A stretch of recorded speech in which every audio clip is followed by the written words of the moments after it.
Rádio Rio de Janeiro, a emissora da Fraternidade, passa a apresentar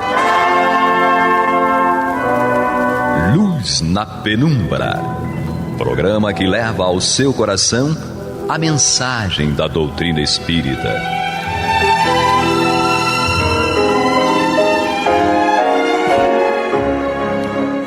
E com vocês, André Afonso Monteiro, para o estudo do livro A Gênese, da obra codificada por Allan Kardec.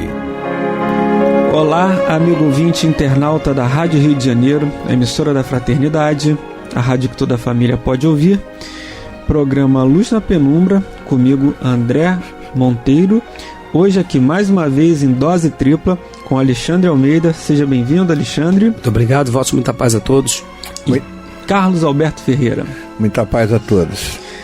Amigos ouvintes, internautas, vamos retomar o estudo do capítulo 15 da obra Gênese, Os Milagres do Evangelho. E nós, na semana passada, encerrávamos o item 63. E o Alexandre até fazia um comentário sobre essas questões que envolviam Jesus, até para a gente finalizar esse tópico, né, Alexandre? Essas questões que envolviam Jesus naquele tempo. Eu agradeço. Nós falamos a respeito do desafio que era para o mestre dar os ensinamentos morais e estando inserido no contexto social que ele se encontrava. E aí eu vou concluir com um exemplo. Naquele instante da cruz, que antecedia ali a sua passagem, quando Maria exclama, né, na sua dor maternal, por estar testemunhando tudo aquilo, e ele diz... eleva Maria na condição de mãe espiritual do planeta, mas ao mesmo tempo atende a um clamor da lei de sua época, porque sendo ela viúva e não tendo filho homem, ela teria que mendigar. Então quando ele diz para Maria assim, eis aí o teu filho, ele também teve a percepção de deixar a Maria sob os cuidados de alguém que para a sociedade da época, não, ela está com alguém, ela está amparada. Então observa que além de tudo que foi programado, e a passagem dele está recheada de questões que ele observava. O que era da lei judaica e que era nobre, belo e útil, ele preservava. O que não era, então, naquele momento, ele não poderia deixar sua mãe, como o nosso irmão Carlos falou. A pureza de Maria não estava ali na questão da virgindade corporal de uma mulher, né? Mas sim espiritual. Porque se fazia necessário que um espírito daquela envergadura pudesse abrigar um espírito puro, que José também, na sua grandiosidade, não tenho aqui conhecimento de causa para testar a hierarquia espiritual de José, mas certamente não era um Alexandre Almeida. Não. Então é importante que nós tenhamos essa consciência de observar também a dificuldade que foi, e tudo isso com certeza foi analisado, bem planejado, e Jesus, por ter essa condição de espírito puro, teve a felicidade de em todos os momentos contornar essas questões. Interessante que falou, gostei. Maria, independente de virgindade ou não, Maria era um espírito puro. Independente de qualquer questão. Porque a pureza da criatura não está balizada por essas questões. Muito bem, vamos iniciar agora o item 64, Desaparecimento do corpo de Jesus, capítulo 15, Os Milagres do Evangelho, da obra Gênese. Diz Kardec: o desaparecimento do corpo de Jesus após a sua morte tem sido objeto de inúmeros comentários. Ele é atestado pelos 4 evangelistas, segundo a narrativa das mulheres que foram ao sepulcro no 3º dia após a crucificação e não o encontraram lá. Alguns viram nesse desaparecimento um fato milagroso, outros presumiram um roubo clandestino. Segundo uma outra opinião, Jesus não teria tido um corpo carnal, mas apenas um corpo fluídico. Ele não teria sido durante toda a sua vida mais que uma aparição tangível, em uma palavra, uma espécie de agênere. O seu nascimento, a sua morte e todos os atos materiais da sua vida teriam sido apenas uma aparência. Foi assim, dizem, que seu corpo, retornando ao estado fluídico, pôde desaparecer do sepulcro, e foi com esse mesmo corpo que ele teria se mostrado depois da sua morte. Sem dúvida, tal fato não é radicalmente impossível, segundo o que se sabe hoje em dia sobre as propriedades dos fluidos, mas seria pelo menos completamente excepcional e estaria em formal oposição com as características dos agêneres, capítulo 14, item 36. A questão, portanto, é saber se uma tal hipótese é admissível e se é confirmada ou contestada pelos fatos. Muito bem, então você vê que aqui, Carlos, no primeiro momento, esse desaparecimento é comprovado, né, informado pelos 4 evangelhos, pelos evangelhos sinóticos, né, pelos 4 evangelistas. Segundo a narrativa das mulheres que foram ao sepulcro após o dia da crucificação, não o encontraram. E você vê que quem vai lá era Maria de Magdala, né? Maria Madalena para uns, Maria de Magdala, e ela que atesta o desaparecimento do corpo de Jesus, e ele se materializa depois justamente para ela, e aí é a primeira aparição, digamos assim. E Kardec já traz uma opinião aqui, na segunda, uma outra opinião, na verdade, que esse corpo dele seria um corpo fluídico. E como é que a gente interage entre essas duas? Corpo fluídico, corpo de carne mesmo? Interessante discussão, né? Porque essa discussão se estendeu, talvez se estenda até hoje, né? Que tem aqueles que aceitam o corpo fluídico, aqueles que não aceitam. Eu prefiro aceitar a mensagem que ele deixou, né? Do que ficar discutindo se o corpo era ou não, né? Ou não. Mas está na história. E como o corpo desaparece. Que primeiro que aqui, aí vamos até lembrar aqui do Alexandre, né? Vamos lembrar que Jesus era judeu. Ele encarnou ali no seio do judeu. Então, tinha direito, né, da família, do pessoal dele, retirar o corpo. Eles tinham direito a isso, né? E não encontram o seu corpo. Mas encontram, segundo a história, 2 anjos, né? Um sentado na cabeceira, o outro sentado no final. E eles dizem que não está ali o corpo. E ela pensa primeiro que roubaram então o corpo, alguma coisa assim parecida.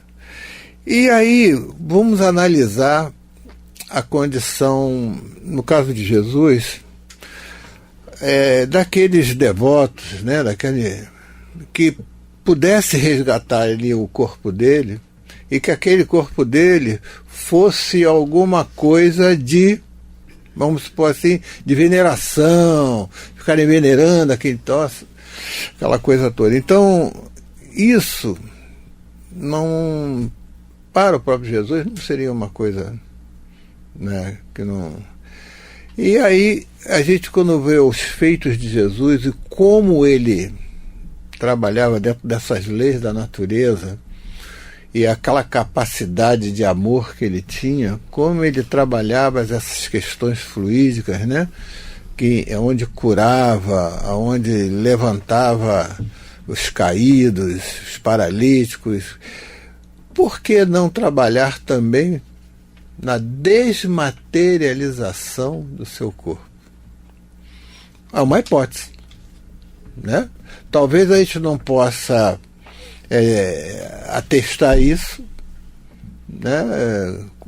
Mas é uma hipótese a pensar, para que o corpo dele não fosse motivo de veneração, adoração, sim, daquele pessoal. Alexandre Almeida. Eu concordo com o nosso irmão Carlos quando ele ressalta que tudo que envolve a Jesus, quando a questão é a mensagem, é o que mais importa, não há dúvida. E o raciocínio dele tem uma lógica. Eu vou pedir permissão apenas para opinar dentro do que está sendo proposto. Eu ousaria, porque reconheço que é um tema delicado, por que não dizer polêmico, que de companheiros do movimento espírita, e obviamente que eu respeito a opinião contrária. Mas como estou tendo a oportunidade aqui de contribuir com a palavra, eu vou emitir a minha singela opinião. Eu ouso opinar pela tese do corpo material, pela seguinte razão. Primeira, e obviamente quando a gente emite uma opinião, é interessante fundamentar. Se eu estiver equivocado, com certeza em algum momento eu vou me retratar. No Livro dos Espíritos, os espíritos respondem uma questão a Kardec muito técnica. Eles dizem o seguinte: para se atuar na matéria, é necessário se revestir da matéria. Jesus, então, na proposta de reencarnação, precisava de um instrumento para atuar interagindo conosco. Um perispírito. Um corpo material. Porque se este corpo não fosse material, todas essas narrativas que nós vimos aqui nos milagres, que envolvem tocar, não seria perceptível para as pessoas.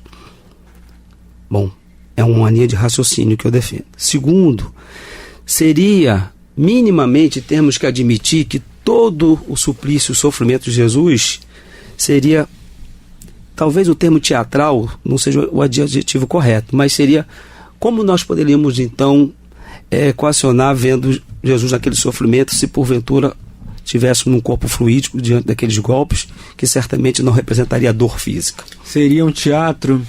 Exatamente. Então, partindo principalmente dessa resposta do Livro dos Espíritos, salvo algum equívoco por conta de minha limitação, entendo que para o atuar na matéria necessário se faz revestir da matéria, fundamenta a tese do corpo material. Quanto ao corpo fluídico, foi num outro momento, após a desencarnação. A aparição, e depois ele até se materializou, fenômeno esse conhecido também por nós espíritas, não é isso?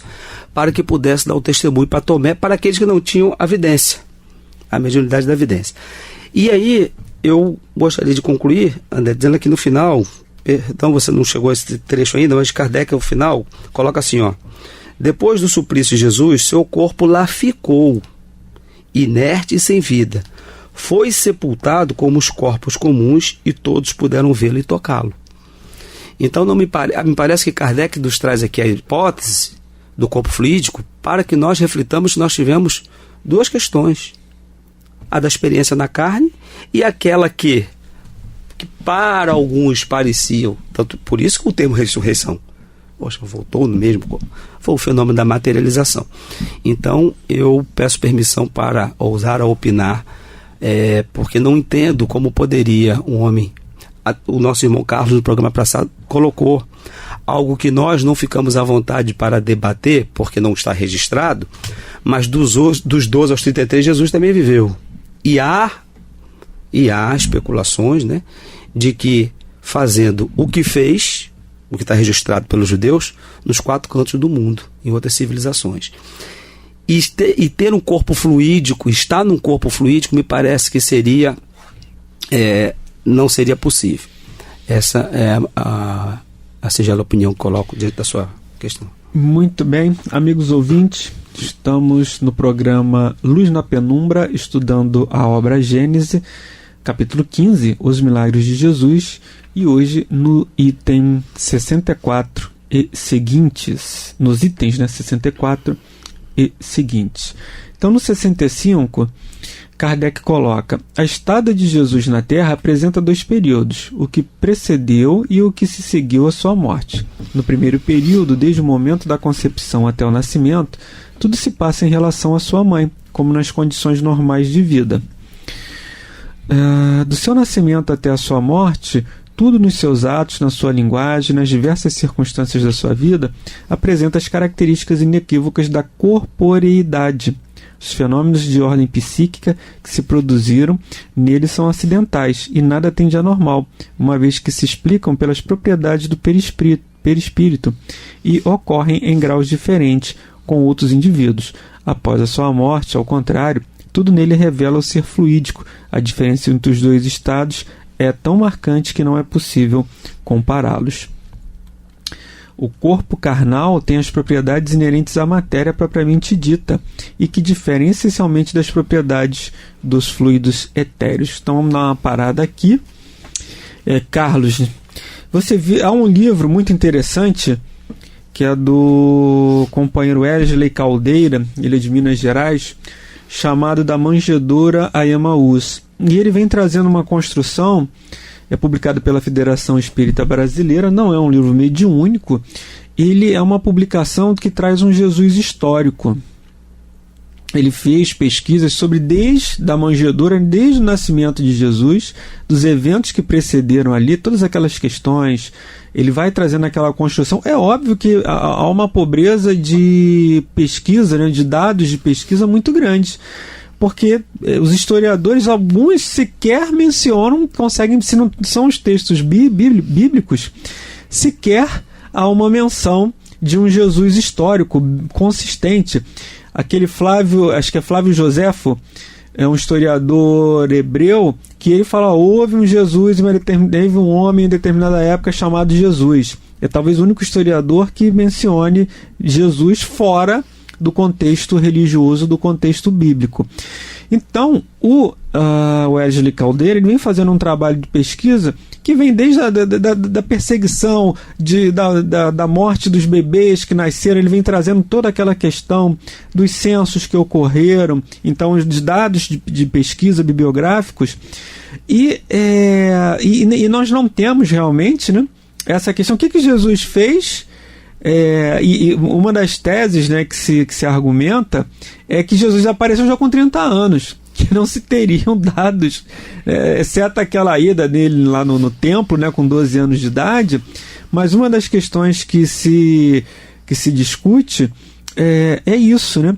Então, assim, que se coloca como até se tivesse uma prova de que Jesus realmente tinha um corpo fluídico, era que não há muita informação do nascimento dele até os 30 anos, que é quando ele começa com a trajetória dele, né?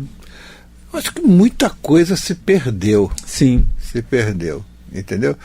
Tem as próprias escrituras do Evangelho, somente esses 4 foram aceitos pela igreja.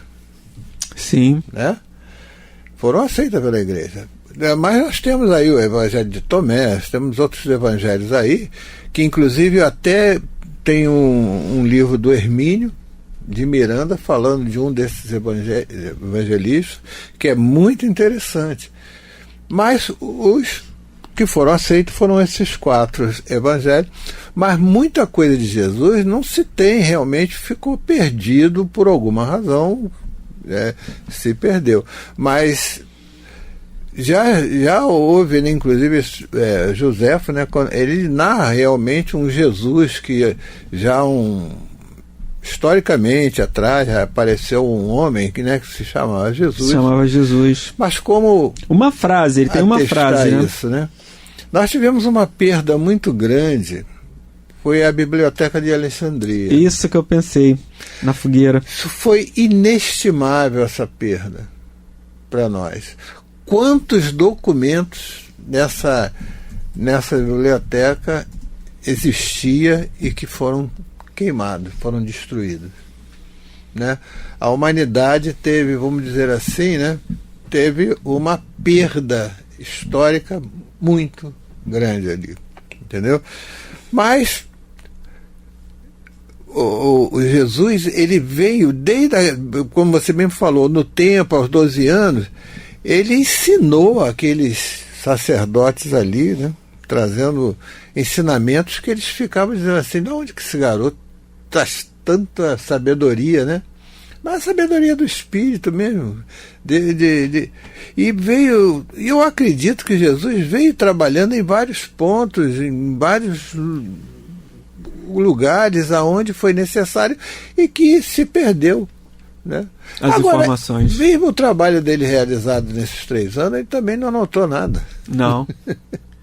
Ele não anotou nada. Eu digo assim, o exemplo arrasta, sabe? O exemplo arrasta. Então Jesus, ele trabalhava como? Exemplificando, dando testemunho daquilo que ele realmente veio realizar aqui na Terra, entendeu? Então ele exemplificava. Então com a exemplificação você não tem como se ele só falasse, olha só, palavras se perdem, mas a dele não se perderia, né? As minhas palavras não passarão, né? E olha, os evangelhos vieram registrar esse período, né, com os apóstolos com Jesus, tempo depois do desencarne dele. Sim.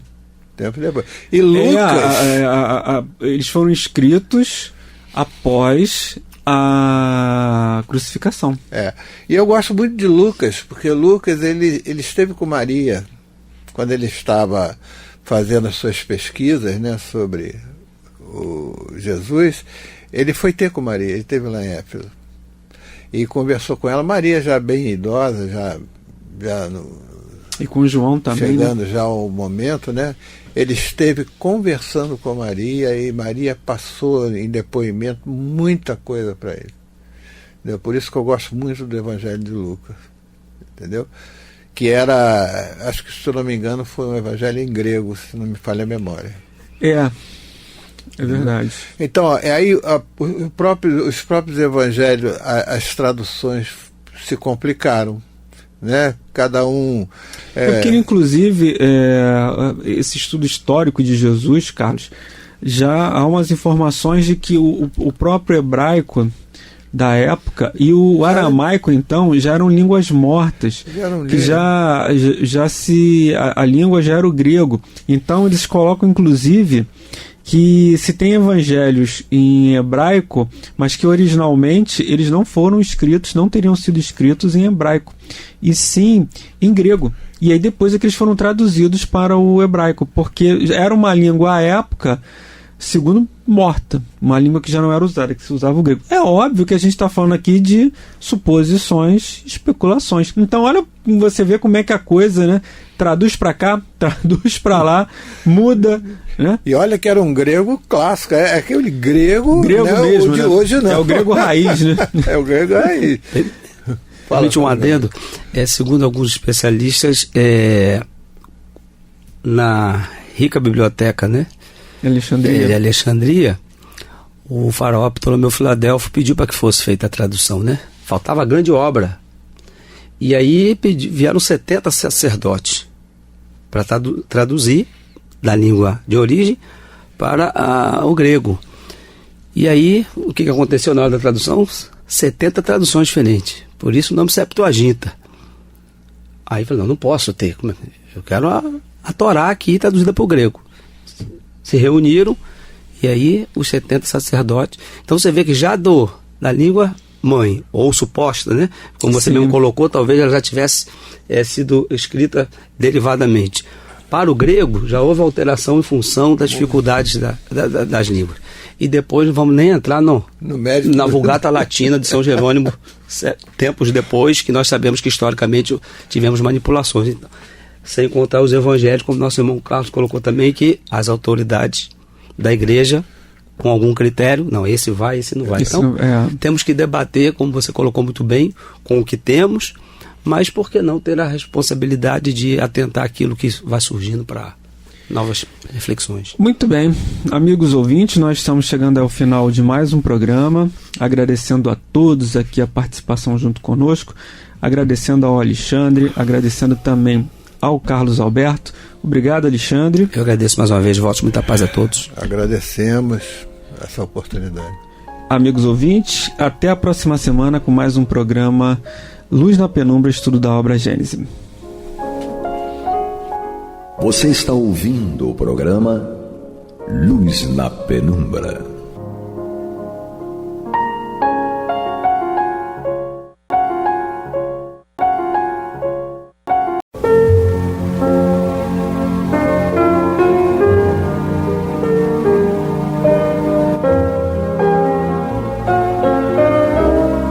A Rádio Rio de Janeiro está levando ao seu lar e ao seu coração a mensagem consoladora da doutrina espírita, através do programa Luz na Penumbra.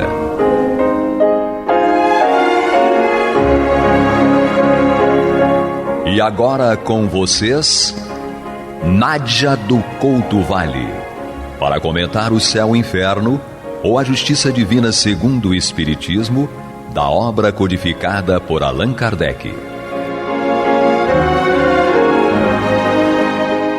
Amado e amada ouvinte internauta que seguem conosco aqui estudando O Céu e o Inferno ou a Justiça Divina segundo o Espiritismo, a obra de Allan Kardec, e nós estamos estudando juntos já Aqui é o capítulo 4 da segunda parte, em que o nosso querido codificador Allan Kardec nos apresenta a trajetória, os movimentos dessas almas, desses espíritos que ele catalogou como sofredores. Que a paz de Jesus permaneça conosco hoje e sempre, que assim seja.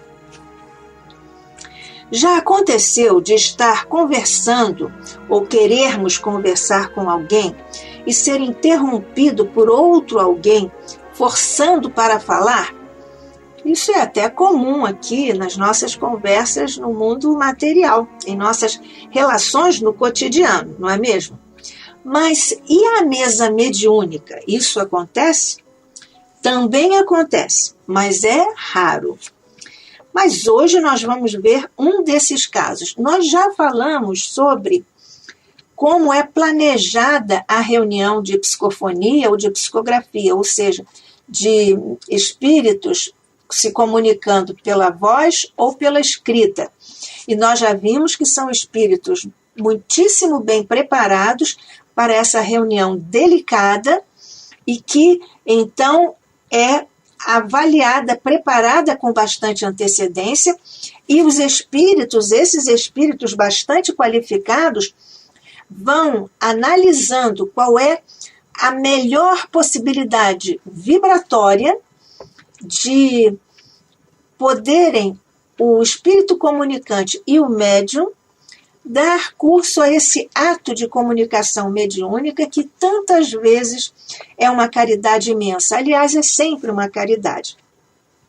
Então, isso também acontece, de haver essa interrupção, mas é raro a mesa mediúnica, é muito raro, o que não significa que isso não esteja sob o controle desses espíritos responsáveis pelas reuniões mediúnicas. No capítulo 4, aqui, nós temos, então, os espíritos sofredores, e então nós temos essa possibilidade de estudarmos isso, o que é muito interessante, principalmente porque não é assim comum. Então, um médium do Havre evocou o espírito de uma pessoa dele conhecida, que respondeu: quero comunicar-me, porém não posso vencer o obstáculo existente entre nós, quer dizer, entre ele, espírito comunicante, e o médium. Sou forçado a deixar que se aproximem estes infelizes sofredores. Portanto, havia já um espírito que estava efetivamente começando a sua comunicação, mas ele se sente assim desconfortável, pressionado por, ele diz, estes infelizes sofredores. Na verdade, então, quem então se comunicou? Nós vemos que é Ferdinand Bertin, um espírito sofredor, catalogado aqui por Kardec, neste capítulo 4 da segunda parte desta obra, em uma comunicação espontânea, no dia 8 de dezembro de 1863. Nós lembramos aqui, porque temos conversado sobre isso, que a comunicação é espontânea, mas não é a revelia dos espíritos responsáveis pela reunião. Ela se torna espontânea pela necessidade urgente, pelo quadro de sofrimento, geralmente, do espírito que comparece à reunião, certamente atraído por vibrações e pela sua necessidade de atendimento. Então, é nessa perspectiva que, então, Ferdinand Bertin se comunica espontaneamente, como também aconteceu em outros casos, e nós também vimos isto acontecer, que foi o caso de Pascal Lavic, aquele marinheiro que também pereceu no mar e que também se manifestou, se comunicou espontaneamente. Nós comunicamos essa situação e comentamos essa situação a esse propósito. É espontâneo pela necessidade, porque não foi tão planejada anteriormente, mas não é à revelia, ao desconhecimento dos mentores e, portanto, não é uma situação fora do momento e da competência dos espíritos responsáveis pela reunião. Então, no dia 8 de dezembro de 1863, houve essa comunicação do espírito Ferdinand Bertin, que declara que está em sofrimento atroz. Vejamos como Kardec apresenta o início dessa comunicação. Diz Ferdinand Bertin: estou num medonho abismo. Auxilia-me. Ó meu Deus, quem me tirará deste abismo? Quem socorrerá com mão piedosa o infeliz tragado pelas ondas? Por toda parte o marulho das vagas e nenhuma palavra amiga que me console e ajude neste momento supremo. Entretanto, esta noite profunda é bem a morte com os seus horrores, quando eu não quero morrer. Ó meu Deus! Nós vemos então aqui todo o movimento desse psiquismo, desse espírito que está sentindo que a vida está se esvaindo, que está terminando a encarnação e ele não quer. E isto é muito comum de nós encontrarmos a mesa mediúnica, e ele sofre, particularmente nós vemos, porque assim como Pascal Lavie, que aquele marinheiro que também pereceu lá quando foi tragado por uma rajada do mar no navio em que ele servia, o L'Alerte, aqui também Ferdinand Bertin está desencarnando no mar, tragado pelas ondas. E ele diz que por toda parte ele ainda ouve o marulho das vagas e não houve ninguém para consolá-lo. E ele sente que está sendo tragado pelas ondas. É um sofrimento atroz realmente. E ele está em desespero, pedindo ajuda, como nós também verificamos à mesa mediúnica. Então, aqui nós vemos o reviver da angústia, do sofrimento, no momento derradeiro que o espírito guarda ainda na sua memória emocional. Quem me tirará deste abismo? Ele naturalmente lembra que está precisando de auxílio, pede auxílio, mas naquele momento não lhe é possível e ele sofre por isso. Qual então, neste caso, quando nós estamos diante desta situação, deste quadro psicológico do espírito comunicante, como se deve encaminhar essa conversa? Como é que nós, dialogadores à mesa mediúnica, precisamos ter o sentimento, o amor, a compreensão, a compaixão pelo sofrimento do outro? Nós precisamos, como dialogadores, oferecer a mais profunda empatia do fundo do nosso coração, identificando o momento, o quadro de sofrimento que vai no fundo daquele coração, daquele espírito. Então, qual a estratégia do dirigente dialogador à mesa mediúnica? Trabalhar com o que é verdade para o espírito. No momento, o que é verdade para ele é o sofrimento. Portanto, neste momento, não cabe ao dialogador ficar falando sobre o castigo, não usamos a palavra castigo, mas a consequência dos erros, por que isto acontece, que é a lei de retorno. Isto está no plano da razão.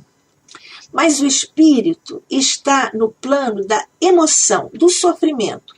Então, ainda que nós falemos sobre a lei de retorno, sobre essa relação que existe como mecanismo da lei, isso não encontrará receptividade, repercussão na intimidade profunda desse espírito, porque ele está em absoluto sofrimento.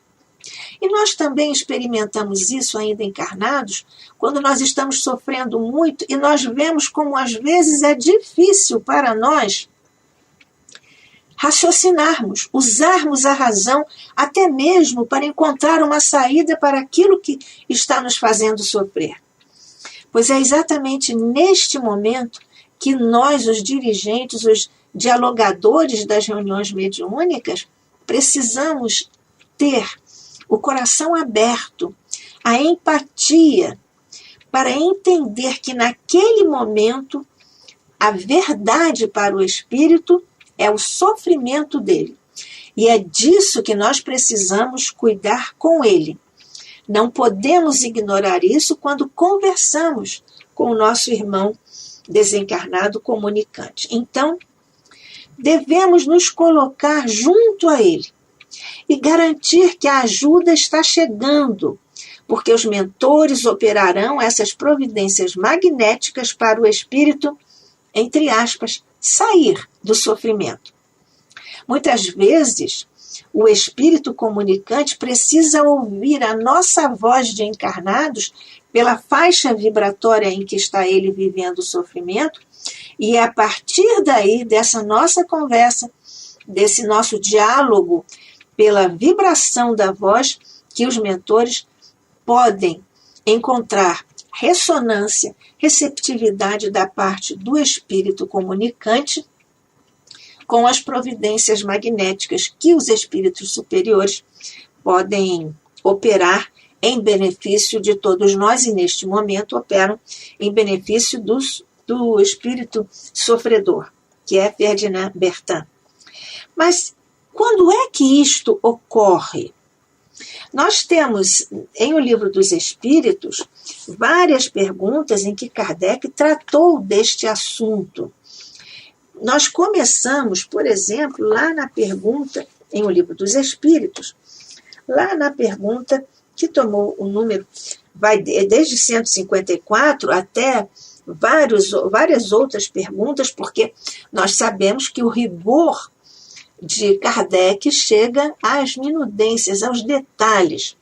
Então, são muitas questões aqui desdobradas nessas perguntas, cujo estudo nós recomendamos a quem está estudando conosco aqui pela Rádio Rio de Janeiro, a emissora da Fraternidade, eu, Nádia do Couto Vale, e você, amigo, amiga, ouvinte internauta, estudando o Céu e o Inferno, ou a Justiça Divina segundo o Espiritismo, no programa Luz na Penumbra. Kardec, faz um estudo aprofundado e detalhado sobre a separação da alma e do corpo. Nós sabemos que a alma é o espírito encarnado. Então, como é que se dá isto? Kardec pergunta, é dolorosa a separação da alma e do corpo? Os espíritos orientadores da humanidade dizem que não. Não.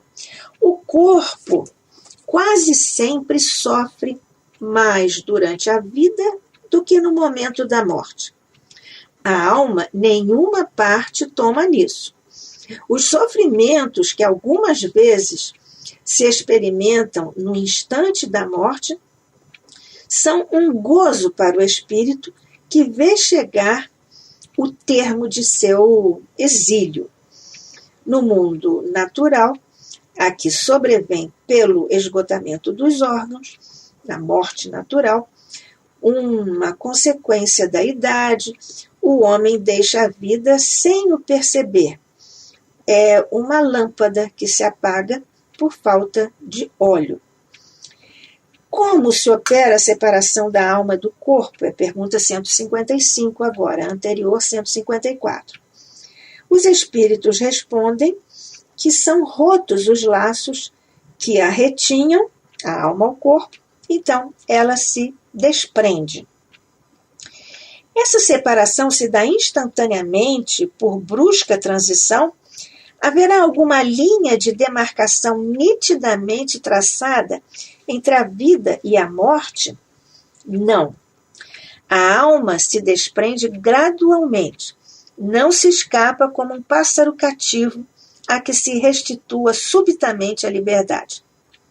Aqueles dois estados se tocam e confundem, de sorte que o espírito se volta pouco a pouco dos laços que o prendiam.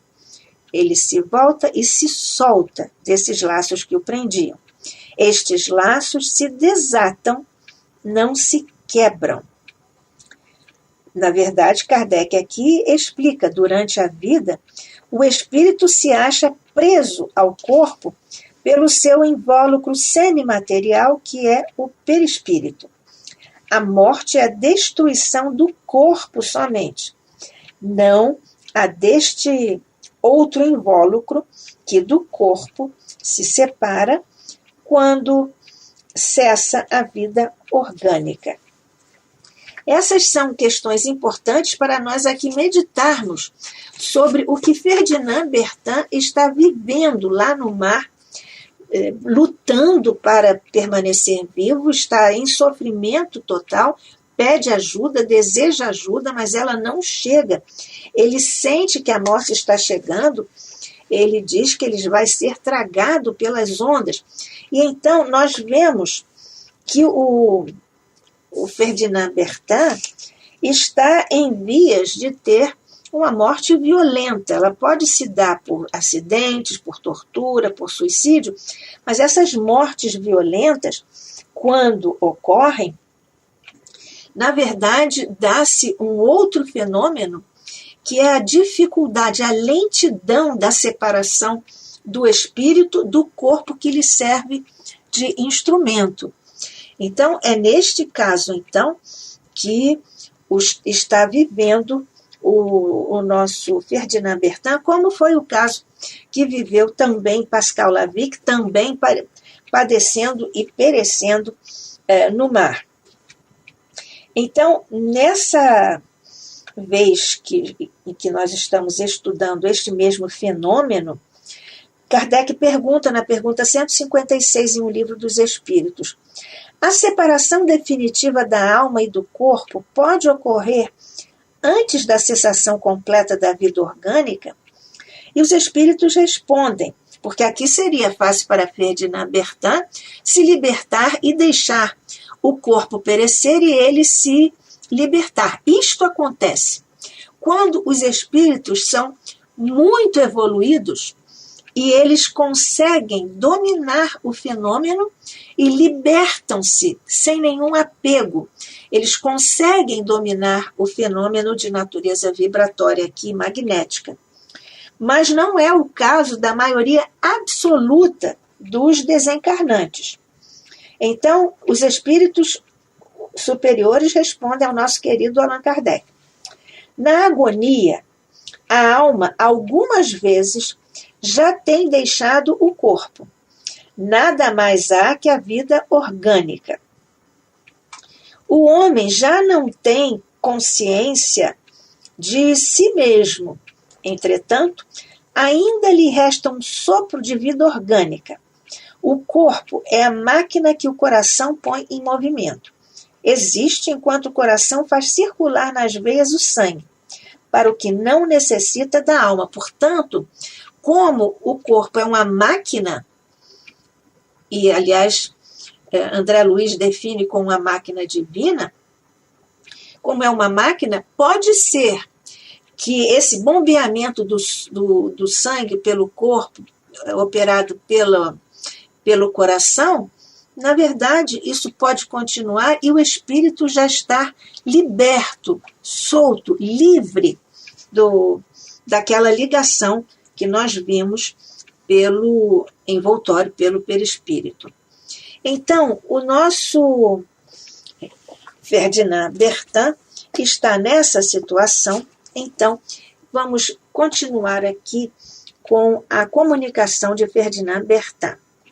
Ele diz: esta noite profunda é bem a morte com seus horrores, quando eu não quero morrer. Oh, meu Deus, não é a morte futura, é a passada. Então, aqui nós vemos o movimento dessa alma, desse espírito, porque o que acontece? Ele está aqui falando de uma espécie de vai e vem no tempo.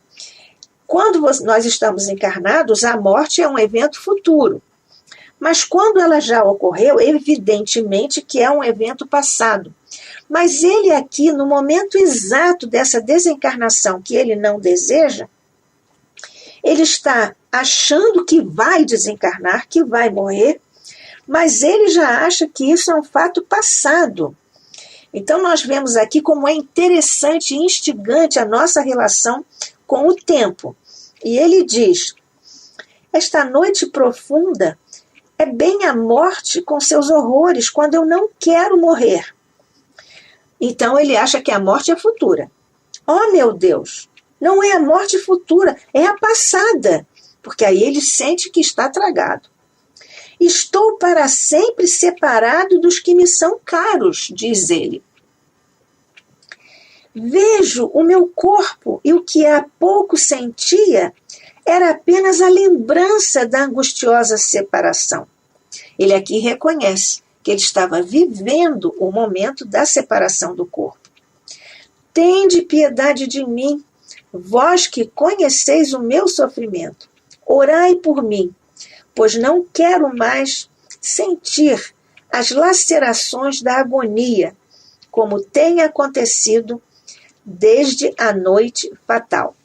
Nós vemos então que ele também já tem conhecimento de um certo tempo decorrido e que essa noite fatal foi quando ele sentiu isto, que ele está aqui revivendo, mas ele está revivendo na memória emocional, porque ele está voltando no tempo e ele está revivendo todas as vezes que nós voltamos no tempo pela estrada da emoção, nós revivemos aquilo.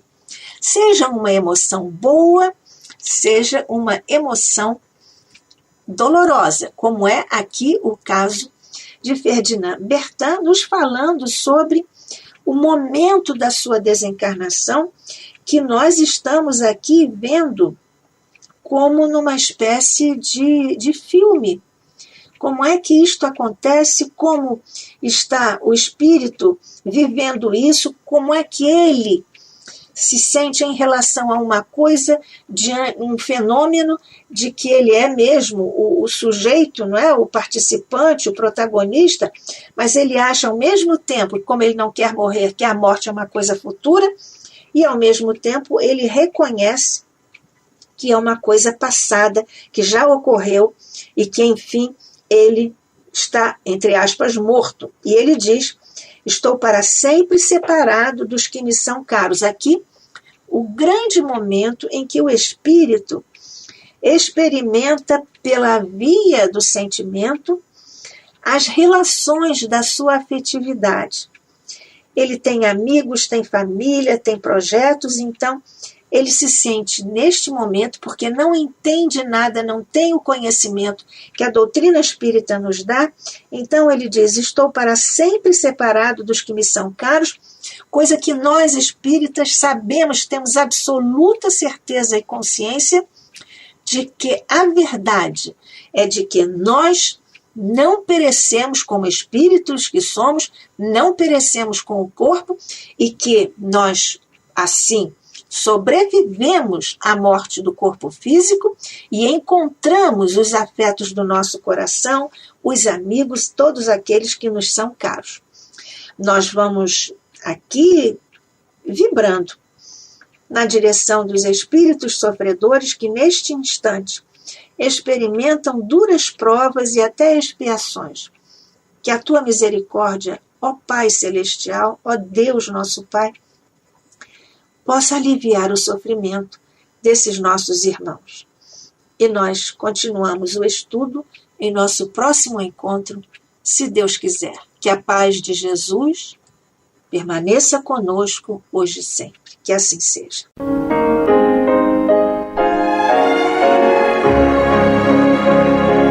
E vamos ouvir agora a prece de encerramento de nosso programa, na voz de Geraldo de Aquino. Jesus, dá-nos coragem para a luta, piedade para os insultos e misericórdia para as injustiças e ingratidões. Limpa nossa alma de inveja e ambições mesquinhas, de ódio e de vingança o nosso caminho, e que dentro em pouco, ao recolher-nos de novo ao calor do nosso leito, para que o sono nos dê a paz e o esquecimento das tristezas humanas, possamos sentir, Senhor, no mais íntimo de nosso ser, a doçura indefinível do Teu amor e a grandeza incomparável da Tua divina presença. Que assim seja.